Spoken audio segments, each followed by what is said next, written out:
Meet Dr. Newton Jibunoh, a soil engineer born in Nigeria and trained in the United Kingdom.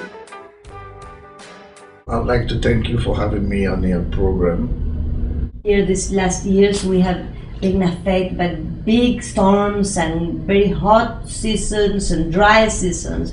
You already have lived like drying of lagoons and climate change much stronger than us. How does climate change affect the people? Does people fight between themselves, migrate? How does it affect people? Right now, the Sahara Desert is encroaching on almost all the neighboring countries bordering the Sahara Desert, claiming farmlands and claiming hamlets. People have not been able to combat this encroachment. And of course, with the encroachment comes desertification. And the rate with which this is moving has brought about migration of the people to lands where they can find some greenery. And by migrating to just anywhere where they can find greenery for their animal herds, for them to practice their normal way of life, which is basically farming, means encroaching on other people's land, to a point where we are beginning to have series of conflicts. From the 16 conflicts that we have in Africa today, 11 of them are as a result of migration. People migrating into their farmland, their green areas. And when people migrate into your farmland, just because they want to graze their animal herds, what do? You fight back. And before you know it, those little fights escalate into civil war. And so that is part of the problem that I have tried to address in various summits. So it's not the religion's war? No, you see, well, let me just say this, because I have lived amongst Muslims and Christians all over Africa. I don't know any Christian that is going to take up arm against a Muslim because he's a Muslim.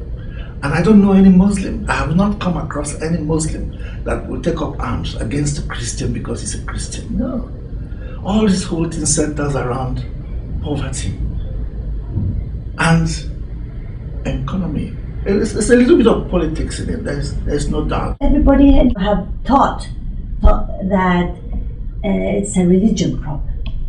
Now you are looking this as a different way, in a different perspective. Can you please explain in short words? Yes. And I mean, the conflicts are, most of the conflicts have nothing to do with religion. Mainly, they're all coming out of economy and poverty. When your land is invaded by migrants, being driven away from their farmland by encroachment of the deserts, where do they go to? They go to an area where they can find some greenery to graze their cattle, to look for water, and then to look for a place where they can even put up their own farmlands. And if for any reason they encroach upon somebody's land, what does that person do? He fights back. And before you know it, all these little fights turn into civil war. But unfortunately, the security organizations have always looked for an easy answer to any conflict by calling it a religious crisis, because sometimes it is between some Christian community and some Muslim community. What brought about the famine? What brought about the droughts that rendered the people homeless, that rendered the people that brought immense poverty to them. In most cases, it is desertification. You see it in Chad, you see it in Sudan, you see it in Niger, you see it in Burkina Faso, you see it in parts of Nigeria, and also in Mali. You see immense poverty caused by desertification, the encroachment of the desert that has deprived the people of their farmland. And a lot of people will tell you that majority of the nomads, the Bedouins, the Tuaregs, not even majority, 100% of them depend on their land to survive. And when their land can no longer provide for them, when their land can no longer hold water for them, and when their land can no longer provide agricultural products for them because of desertification, what do? So after all that experience, there was need for me to start documenting this whole thing into a book. And then in addition to that, this was also what I presented during the CAP 16 meeting, is the Bridging the Sahara Desert project. It's a proposal on how to save the continent, recover the land that has been encroached upon, stop the encroachment from happening, and bring about the movements of goods and services between the north and south of the Sahara Desert.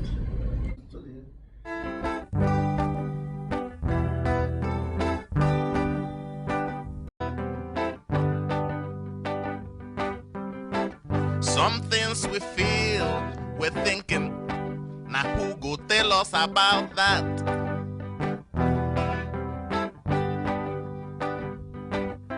A river, a mountain, the sun, the moon in the midnight sky. I wanna sit down and think about it. I get this feeling like I'm under a moon, down by the bank of the river, watching creation, discovering creations and certain things we love, we take it all for us, they're all near extinction.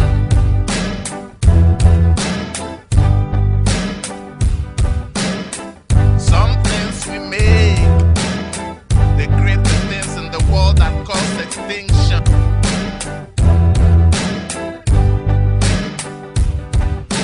A building, a teaching, a war. Do you remember a life you take?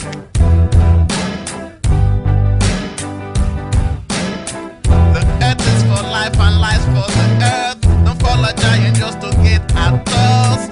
All that we have, we're just fuels for the earth. Not a dollar, a euro, a yen, a rand, a peso.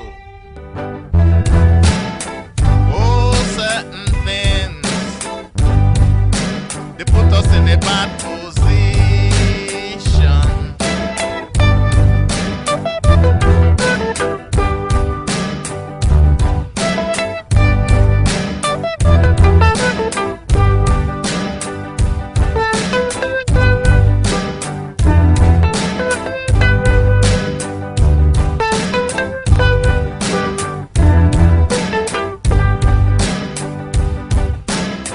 Certain things we have, we never take the time to appreciate them.